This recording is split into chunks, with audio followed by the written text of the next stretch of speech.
What if we're living in the most powerful era of data in human history and the least certain about what to trust? Because today, statistics is everywhere. It's in your news feeds, medical care, and in your algorithms. And yet, somehow the truth feels harder to find than ever. Welcome to Breaking Math. I'm your host, Autumn Fineff, and I'm joined by my illustrious co-host, Noah John Syracusa. And today we're sitting down with Ron Wasserstein, Executive Director of the American Statistical Association, someone who spent decades thinking about how data shapes the world around us.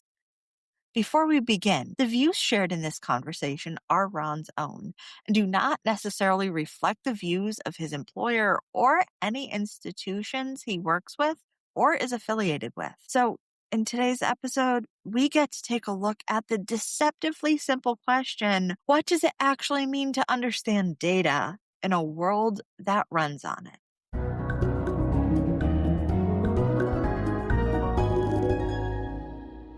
So we're living in a moment where data is everywhere, but trust feels fragile. From your perspective, are we in the golden age of statistics or a crisis? I've felt like we've been in the golden age of statistics for many years now. I talk to a lot of people, and I frequently say there's never been a better time to be a statistician. I've been saying that for 18 plus years that I've been in this job, and the reasons for that answer have changed over time, but it's still a solid answer because we especially in 2026, statisticians are embedded in scientific work all across the spectrum, in public health, in engineering, everywhere. And that makes it a great line of work because you get to interact with people in many domains: business, finance, economics, the social sciences. Yeah, we're in a golden age. Absolutely. So, speaking of this golden age, I wonder how this age is changing, especially in light of machine learning and especially AI.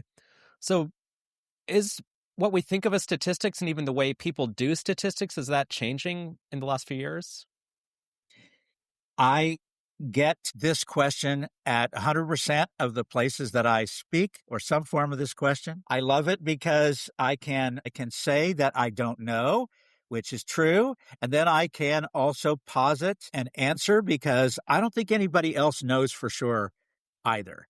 So, with that caveat, I'm going to lean into a bit a National Academies report that I would love for podcast listeners to know about. It's called Frontiers in Statistics in Science and Engineering, 2035 and beyond. It's a National Academies consensus report chaired by two distinguished ASA statisticians and a great committee. And they argue that change is afoot with regards to statistics as a result of AI, and that it's change in both directions. So we're at a point in the history of statistics where the foundations of AI that statistics have provided have gotten us to this point where we are, along with, of course, changes in computing power and algorithmic development and so on. But also, statistics is needed to develop AI going forward to address the widely known problems with AI in terms of bias and other issues. So here we are at a great point to be statisticians in this age. But at the same time, I think your question about what it means to do statistics, that also will change. A lot of things that we have to do just as part of the routine work to be ready to do some other things. A lot of those things can be automated. So there's data cleaning and outlier detection, reformatting data. A lot of those things artificial intelligence could take care of for us, but not everything. And this is why I'd argue this to be the case. The point of view that AI is going to take over statistics or that we won't need statisticians anymore, I think comes from the notion that statistics is basically a bag of tools. And that if you have the tools and you know how to use the tools, then that's all there is to statistics. And therefore, if that's the case, you could teach AI to do all those tools, and then you don't need statisticians. But I grew up in a family where people were good at tools, at using tools. That wasn't me. I want to emphasize this. In fact, if I didn't look like my brothers and my dad, I would have assumed that, I was adopted or switched at birth or something like that, because they could all do things with tools that I couldn't do. In fact, I really aggravated my dad one day when I was a teenager, and he asked me to get a hex wrench for him. And I was not only did not know what that was, but was, a smart ass teenager as opposed to now a smart ass 70-year-old. And I said, well, I don't know what that is, but I got a pair of pliers here I could put a curse on for you. And he didn't think that was amusing at all. Point is, though, that even once I learned to use those tools, I couldn't use them like my dad or my brothers, because they knew when to use the tool. They knew how to use the tool. They knew when there wasn't a tool for the job and that they were going to have to figure another approach to solving the problem. I didn't understand any of that. If you gave me a screwdriver, I was looking for something to screw in, and whether that was the solution or not.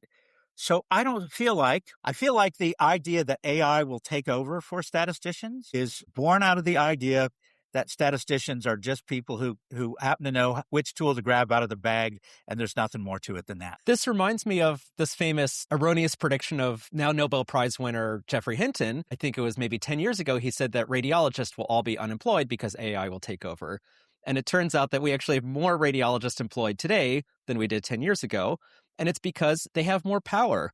They're doing what they did before, but assisted by AI. So radiologists are actually more valuable. There's more of them, paid more. And it makes me think probably something similar with statistics, that these tools you're describing are just going to get a lot more powerful, and AI is a tool that statisticians will use to do amazing things.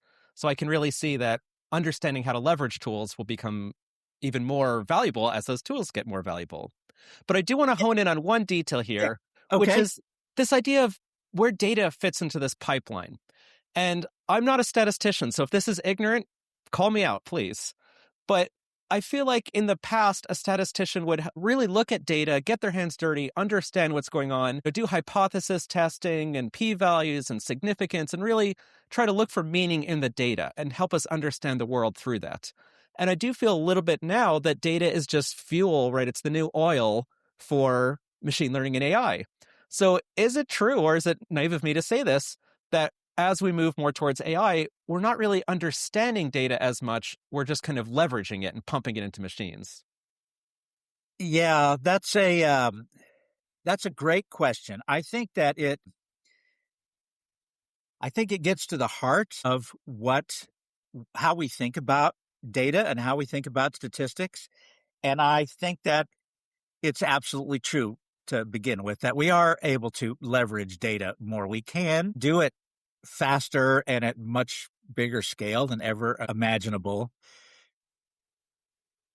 But behind that data came from somewhere. How did it arrive? What's its provenance? What doesn't it include? Just because you have a lot of it doesn't mean it includes everything. We're all famously aware of predictive models that are based largely in medicine, that are based largely on strangely don't seem to apply to women very well. Why would that be? So statisticians think about those sorts of things. We think about where the data come from, how reliable it is, what are the limits of what we know. And we also ask, we're also very concerned that something that does a great job of predicting something today will be absolutely worthless tomorrow, because it's really based on correlations that don't really make sense, that don't imply any sort of causation. So at the heart of statistics is understanding those things and applying them to solutions like AI. Also, it's very hard, it's painful, in fact, for statisticians to get to give point estimates as answers. When we see polling results that say 52% of people oppose this or are in favor of that. The one thing that a statistician knows is that's not right. It's in the ballpark of right, but we always want to have a range with things. I've yet to see a range come out of an AI prediction. I I bet they're there, but so statisticians care about that sort of thing as well. So thinking about training data and things that are or data and statistics that have bias, do you think that machine learning is going to lock us into having more biases from the past with this data? Or do you think that we're going to be able to deviate from that trend? Just thinking the more sophisticated AI is going to become, will that also help us liberate some of those issues from it? Yeah, I'd hate to think that that AI is taking us into a world where everything is just a rehash of previous knowledge or partial previous knowledge that has, as a result, has biases built into it. I don't think, and for sure, I'm not an expert on the inner workings of AI. I may have more to say about that in a moment, but I do think that these are problems that have statistical solutions, that they're not just computational or technical solutions, that the things that we know as statisticians how to address uncertainty, how to understand and look for biases and so on. Those are things that we can apply to AI and make them go. And as far as not understanding how AI works, I think there's plenty of that to go around, right? It's extremely technical. And I read an article recently about, how much we should even expect to understand about its inner workings at this point. And the author asked, how well do we actually understand how well the human mind works? But that said, I hop in my car and get to work or get where I need to go every day with only a minimal understanding of how the car works, enough to know what I need to know and enough to know when I need to have somebody take a look at it. From a practical standpoint, most of us are going to be able to manage in a world of AI without understanding it very deeply. But to keep the car analogy going, I depend on a whole bunch of safety equipment in my car. I depend on that blind spot detection stuff to work, for example. And there are experts behind it who make sure that work, make sure the cars are manufactured correctly, and so on. I think we need statisticians and we need others who are working under the hood to protect us from some of those problems that are well known and problems that haven't been foreseen yet, so that most people can freely use AI without feeling like they can't trust it, or that, if I had to worry every time I got in my car that again, say the blind spot detectors weren't going to work, then I wouldn't depend on them at all. I still look over my shoulder, but having a faulty blind spot detector would be worse than having none at all. And having AI that is consistently producing biased answers would be much worse than not having it at all. So, Ron, we've talked a bit about how statistics has evolved from the past to where we are currently, going from traditional statistics to machine learning and AI. Now let's push ahead into the future a little bit. What do you think statisticians in the upcoming generation, the current students, need to know about this field that maybe wasn't so relevant 20 years ago? Yeah. So, second time to highlight another National Academy's report, another consensus report called Data and Computing in K-12 Education Foundational Competencies. And Nick Horton from Amherst College was the chair of that committee that put that report together. They looked deeply at what preparation is needed at the basic levels, at the K-12 levels, to prepare people for careers in statistics and data science and so on.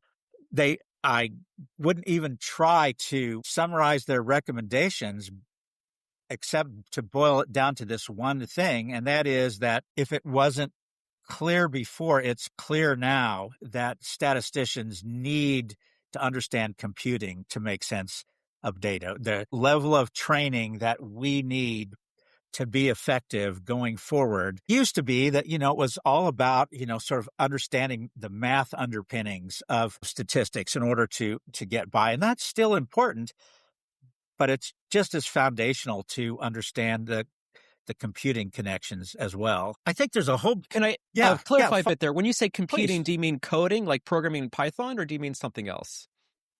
Well, I think it's going to be a basic skill to be able to do Python and R, even though we're finding that AI is very good at doing that, which means we can spend less time on coding and more time on thinking about what the problem that we're trying to code is. Still need to understand the basics of that. So there's that. There's just sort of I'm thinking about it in the broadest sense that, that at higher levels anyway, we're not talking about high school, about, massively parallel computing and things like that. You don't have to be an expert in this, but you have to have some sense of how some of these things work under the hood. The broad range of understanding of tools that are available, for example, for visualizing data. And again, you'd be able to draw on a lot of help from AI on that. So yeah, those are just the overall sense that computing power is going to be what's used to solve the vast majority of problems going forward. And it already is now. Something that I have found to be very interesting working at the intersection of academia and industry. Academic applications in the classroom cannot always compete with real-world applications at the rate in which technology is evolving. Now, I'm curious, where do you see the biggest gaps between academic statistics and the courses that are being taken in classrooms and the real-world applications? Yes. So I'm going to respond to that by first taking two steps back to the previous question about things that are essential now that weren't essential before. And very high on that list, I'm sure it's a longer list than I have wrapped around my mind around, but on high on that list is the developing the skill to work with people in other domains. That's where statisticians are at their best. What's where the discipline of statistics thrives the most is when it's engaged with actual problems in other disciplines. And so people are talking now about team science all the time, and that the best work is done when you have a whole bunch of the right experts in the room.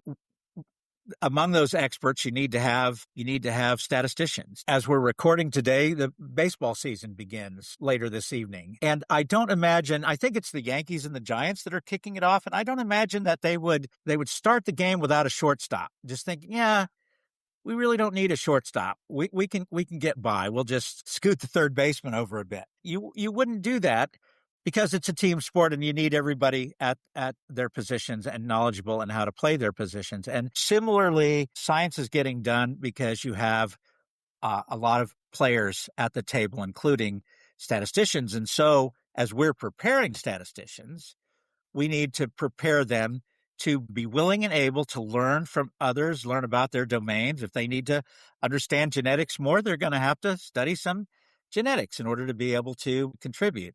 And they're going to need to learn how to communicate what they know to people in that team also.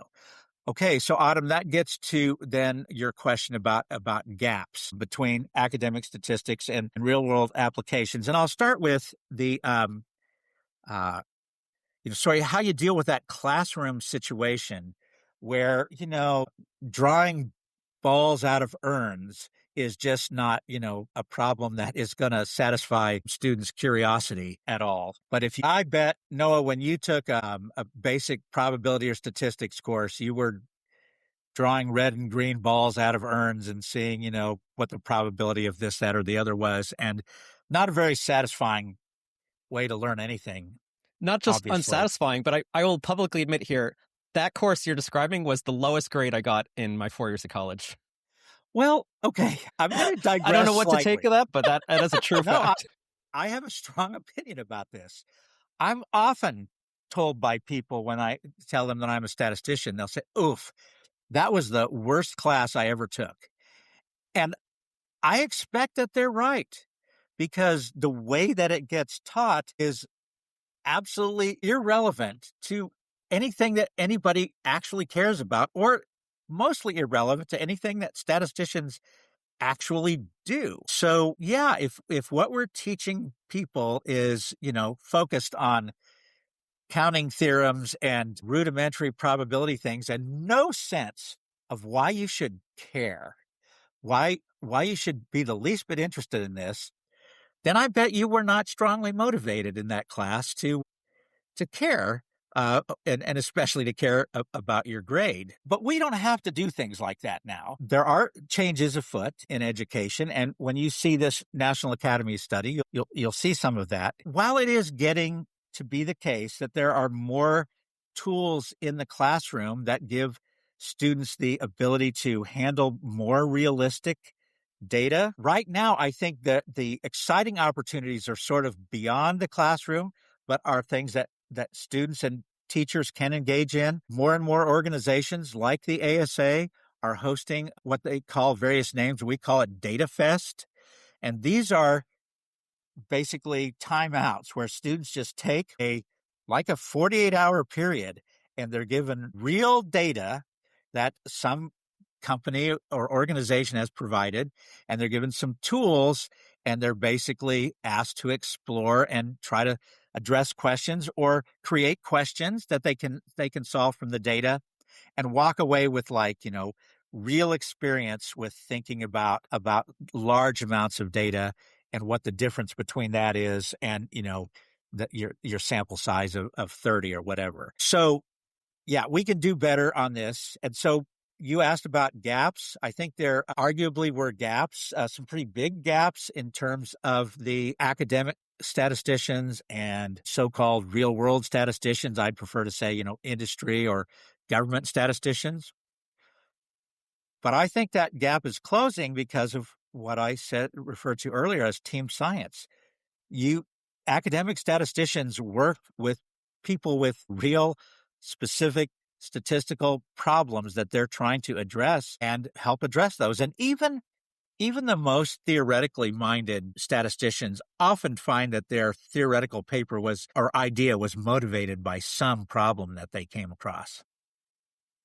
So I think this is a nice segue point to move to your work leading the American Statistical Association. Autumn has some questions keyed up, but before we get there, I can't resist. You're sort of Mr. Statistics. You're leading the society. There's a famous quote that's been around for over 100 years. Mark Twain wrote it. He attributed it to Benjamin Disraeli. Nobody really knows where it's from, and I'm sure every listener has heard it. Lies, damn lies, and statistics. So tell us, director of our Statistical Association, what do you think of that quote? Well, I hate it, but I have we've all certainly learned to live with it. I don't know of any other discipline that has its own special quote like that. That's true. All publicity is good publicity, right? Right. That's right. All right. It depends, but yeah, I hadn't thought of it that way, but now I won't be able to not think of it that way. I love a different quote, and this one has a reliable provenance. The person who said it was Andrew Lang was a Scottish poet, a novelist, sort of a Renaissance person, but referring to someone, he said that he uses statistics as a drunken man uses lampposts for support rather than illumination.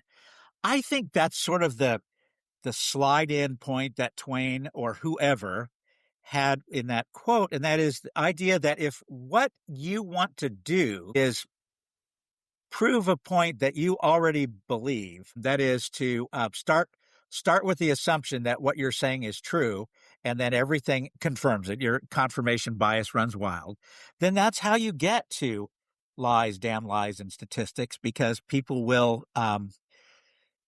use statistics if it helps them to get to their point. They'll cherry pick when it helps them do that. And otherwise, well, when you do that, that's just another kind of lying, basically. And so I admit that Twain / Disraeli / whoever has a point there, but I think we've all moved past that now. That said, you can sure lie, damn lie, or statistic at a faster rate and on a bigger scale thanks to social media. So maybe it's even more pertinent now than it was before. So speaking of social media, one of my favorite instances that I would put in this category, this came up when I was teaching a first-year seminar, basically on this topic of truth, lies, and statistics. But I absolutely love this, so I have to share it. Unfortunately, it's going to pick on a particular political party member, but Joe Biden, when he was president, at I think at the time, I forget what's happening in the world, but gas prices were going up and people are worried about inflation, and he wanted to reassure people. So he tweeted, or his team tweeted, that the most common gas price has gone down 10 cents. And you start to think, what's the most common gas price? Like, it was, I don't know, $3.50, then it went down to $3.40. And it's amazing because in statistics, we're taught the mean, the median, and the mode. And I always felt like the mean is everywhere. That's the average. The median, that's like the good one you use all the time. And the mode, who the hell's ever used it for anything? And then I realized what happened, and people actually looked into this. The average gas price went up. The median gas price went up, but the mode went down. So that's why he picked that third category. And I just love it because it's not a lie. It's using statistics to make a specific point. Right. Yeah, that's unfortunately a very good example of cherry picking. So yeah, not It's a memorable one, at least. It stuck with me. it's memorable and not ideal. Now, just to pivot a little bit for the conversation, Ron, what is the role of a professional society like ASA in a time like this? So we've got AI popping in, you've got data manipulation in one way or another, or maybe lying. So tell us a little bit more about ASA and what you do there. Yeah. Well, I'll start by saying I really love my job. And I never imagined that I would be doing this, much less doing it for this long. I was an academic, and then but all those years I volunteered for the ASA, over 20 years of volunteer before I became executive director. So I think it's safe to say that maybe I fret about this more than any other human. And I think it's certainly safe to say that I fret about it more than is good for a person's mental health. That said, the ASA has been around a long time. We're the second oldest professional society in the U.S. The oldest one is founded by Ben Franklin, the American Philosophical Society. So that was even many years before we were founded in 1839. And we were founded to support the 1840 census. And it's interesting to me that after all those years, we're still basically driven by that notion of supporting the good practice of statistics, and right now, especially in the federal statistical system, which time permits, we can chat about that. Of course, the role, the activities of the association have changed over its long history. Started off as a small group of all men, of course, because that's how that was done. And over time, started taking on things like journals to disseminate research information, getting more involved in the academic research world, forming regional groups, forming sections or interest groups. All of these things sort of underpinned the development of statistics as a profession. Because if you do a little reading about the history of statistics, the ASA is developing right along in probably the most serious developments in advancing statistics, from what it was, pre-Civil War to, becoming a real scientific part of the scientific foundation over time. And so now we get to now, which what's our role now? I think we have the opportunity to speak as part of the community about about AI, like we've been talking about before. I think that's a serious part of our role, and it's something that our board of directors spends a lot of time thinking about. I've said already that I think that AI questions are fundamentally statistics questions, and so who's better positioned to speak on those sorts of things than a professional society? We have the experts. We convene them. We support them as they advance the methodology. We provide credentials to practitioners.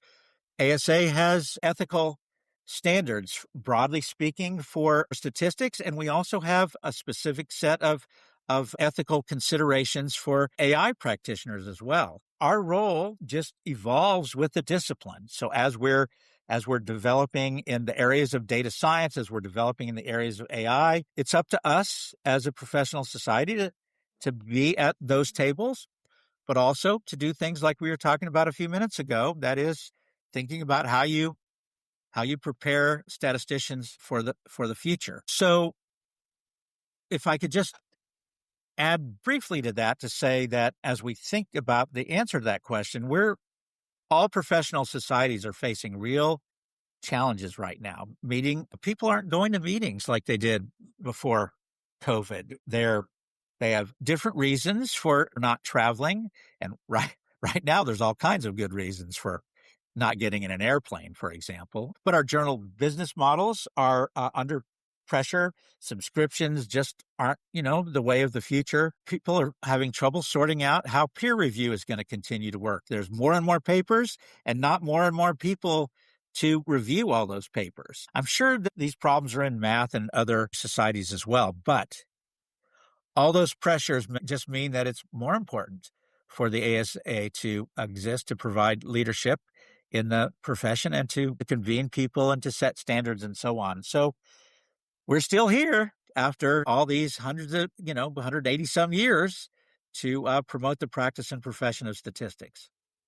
So as someone outside of this profession who mostly is just kind of reading the news and trying to follow what's going on in the world, a lot of what I hear about statistics, and you mentioned that in this long, nearly 200-year history of your organization, starting with the census data and federal statistics.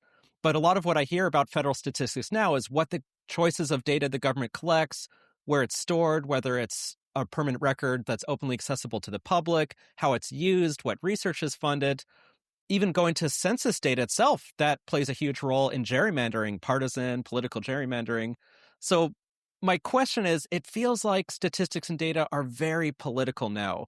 And when you look at this 200-year history, do you think it's always been the case? Has statistics always been this political, or are we at a heightened moment now? Well, we're at a heightened moment for many things, but I think it isn't that statistics is becoming political. It's that it's increasingly being used politically and sometimes deliberately misused. I don't think that's a new thing. We've already talked about, the whole idea of cherry picking and choosing data to promote one's agenda. It's just that it can be done, that misuse can be done so much faster and at such scale and in a perverse way that the quality of the misuse has improved. That is, that people have gotten better at scheming. So maybe I'll change the question slightly to what should leadership look like when these statistical findings are argued about or contested. And this is where the ASA, I think, has the most ability to be helpful, because we really work hard to position ourselves as being the trustworthy actor, a trustworthy voice when it comes to the statistics profession, not choosing sides politically, choosing sides on whether certain uses of statistics are appropriate or not, certainly, but not choosing sides on political issues, not becoming partisan. We have to do that because we want to be a reliable voice that people can look to at a time when it's harder and harder for people to sort out who the reliable voices are. And so the moment that we start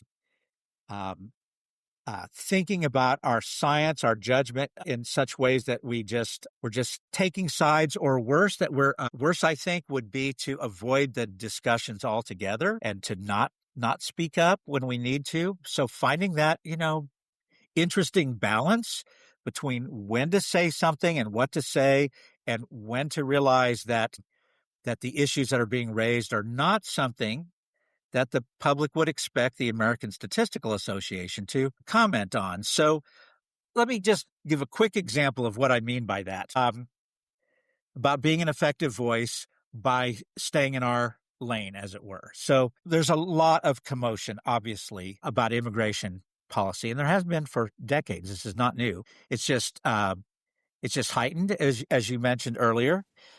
The ASA, the American Statistical Association, we're not experts on immigration policy. Nobody's going to look around and go, I wonder what the ASA is thinking about immigration policy. So you won't see us saying anything about that. But there are aspects of immigration policy that affect the ability of our universities to work, the ability of our business sector to get its work done. Like, for example, H-1B visas. That's been a tool for a long time to allow experts from other countries to come and train and work in the U.S. and contribute to research in the U.S. And so we have opinions about, the importance of H-1B visas in getting researchers here. That's the sort of thing that I'm talking about. And feel free to ask for more specifics if you wish. So, thinking about this a little bit broader, we look at misuse of data, especially in public discourse. How should organizations respond to misinformation, especially when credibility is the asset? Well, credibility is definitely the asset, and it's an asset that takes a long time to accumulate and practically no time at all to lose. So we have to take that extremely seriously. I feel like on the area, I'm going to separate misuse from misinformation here. And on the area of misuse, we have a pretty good sense now of what doesn't work. And that because we've tried it at various times. And that what doesn't work is what I'd call public shaming over the misuse of statistics, calling out errors in newspaper articles and so on. When, for the most part, there was no intention to misuse statistics. They just weren't used properly. But we've found out that when we do that, it doesn't change any behavior. It actually just sort of makes us look bad, like we're the neighbor that doesn't want any kid playing on their lawn or something. It isn't something that attracts anyone or changes any behavior. So we've tried to focus on the positive. We present awards to journalists and other communicators for doing statistics right, because that seems to us to be more effective than trying somehow to punish bad work. We've been trying to train journalists. We've had workshops for journalists. We've had workshops for congressional staffers to help them with, sort of how to think about basic statistics questions that they should be able to answer. This isn't glamorous work. We haven't done nearly enough of it because it's time and resource intensive and we have limited resources. But the underlying principle is that our being able to influence people, our being able to leverage that credibility as an asset depends on being a constructive presence and not a critical one. I wish, on the other hand, that I could say I had much to say about misinformation. That's my distinction there is that it's not a matter of misunderstanding. It's intentional.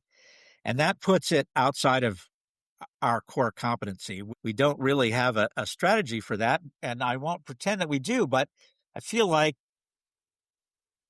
we're climbing into the same boat as all of our scientific societies in working together to try to figure out how we address misinformation. But it's a huge problem, and it's a problem that I haven't read any suggestions that make sense to me as a workable solution. So you're talking here a lot, and I love this idea of buttressing our information ecosystem by rewarding and encouraging accurate professional use of statistics at the top, among journalists and politicians, perhaps. I think that's fantastic. Another part of a strategy against misinformation, broadly speaking, could be to work at the bottom, a sort of grassroots movement, not in the sense of it coming from the bottom, but giving everyday people the tools and the understanding they need to stand up and fight misinformation. So to me, you said there isn't a strategy, and I would say, well, one potential strategy that's kind of obvious, but I think valuable, is statistical literacy. So if we equip ordinary people with basic statistical knowledge, it'll be a lot easier for them to be less manipulated. Yep. So Yep. A, do you think that's true? And B, what is statistical literacy, or more precisely, what does it mean today? Yeah. Well, absolutely. It's true that we believe that reaching people with basics of statistical literacy is fundamentally important. And so there's a lot of things that we do as an organization, especially in the education sector, to promote that. I think that statistically the meaning of statistical literacy hasn't changed that much over the years. What it entails is what is continually changing. So what it means from my standpoint is that people have the numerical and reasoning skills that they need to work in the information environment that we live in, to be able to evaluate claims that they read, to think about assessing the source. Constantly talking to my friends, my relatives, when they're telling me they've got this piece of information or that piece of information, my first question is, what's the source? So people should be doing that. They should be able to sort of recognize that leaning on the lamppost thing that I was referring to earlier, to recognize when a number is being used to mislead as opposed to shed light on things. And that sort of statistical literacy meaning has always been the goal of the ASA for as long as I've been involved anyway. But as we've talked about today in 2026, this increasingly means understanding that AI answers sound very certain, but they aren't necessarily as certain as they sound. It means that being able to look at a chart, and while that chart may be accurate, it could be misleading at the same time. Plenty of illustrations of that. It means interrogating the data more. Like, who collected this data? Why did they collect it? What's not here? These are statistical questions, so they speak to statistical literacy, whether people understand them as statistical questions or not. Another step further, and I want to say when I say this that I love math. I'm all about math. I was an undergraduate math major, but statistical literacy, in my view, isn't really about math. It's not about whether people can do arithmetic. Oh, I think people need to be able to do arithmetic, and I think math literacy is important as well. Statistical literacy is not the only important kind of literacy, but statistical literacy is people are not failing at statistical literacy because of being bad at math. They're failing because they're bad at skepticism. And you can be bad at skepticism in two directions.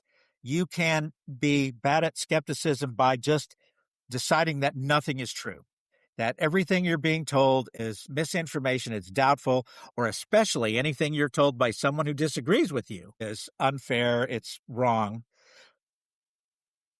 That's not the kind of skepticism that I'm thinking about. I'm thinking about, again, that skepticism that asks questions, asks the right questions. And when I taught statistics, and hopefully not too many people said it was their worst class, when I taught statistics, I tried to teach students to question data, to ask about what the limitations are when they read a study, which they were asked to do in class, to identify the limitations of the study and to identify whether the authors themselves identified the limitations of the study when they wrote it.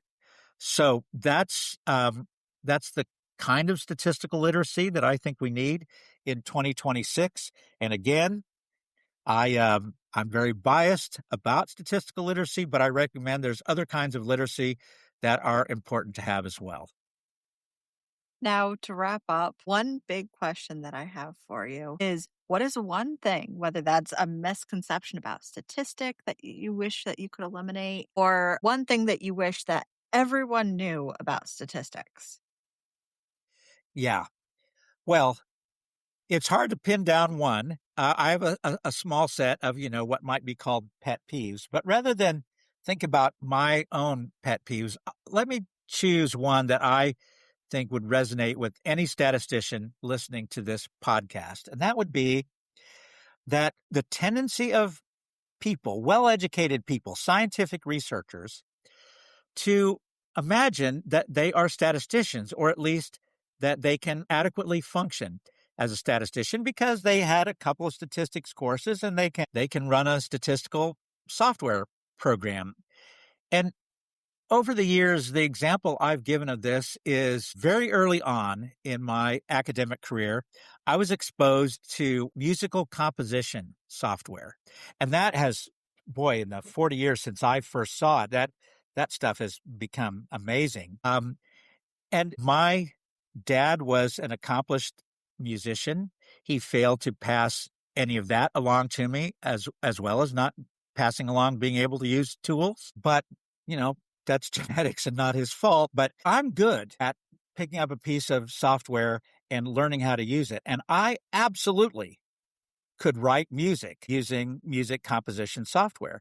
It's just not music anybody would want to listen to because I don't know the fundamentals of what makes music appealing and how you sound right to the ear and so on. And this is my concern, is that it's maybe even becoming easier than ever for people to fancy themselves as being statisticians because they know a little bit and they have access to powerful tools. But when they do that, they're presuming again that all there is to statistics is choosing the right tool and then somehow using the tool appropriately. And there's so much more that statisticians bring to questions, to design of experiments, to understanding problems with data and so on. And the failure to seek statistical expertise at minimum can waste resources because valuable research dollars are spent in ways that are not effective, and they can lead to actual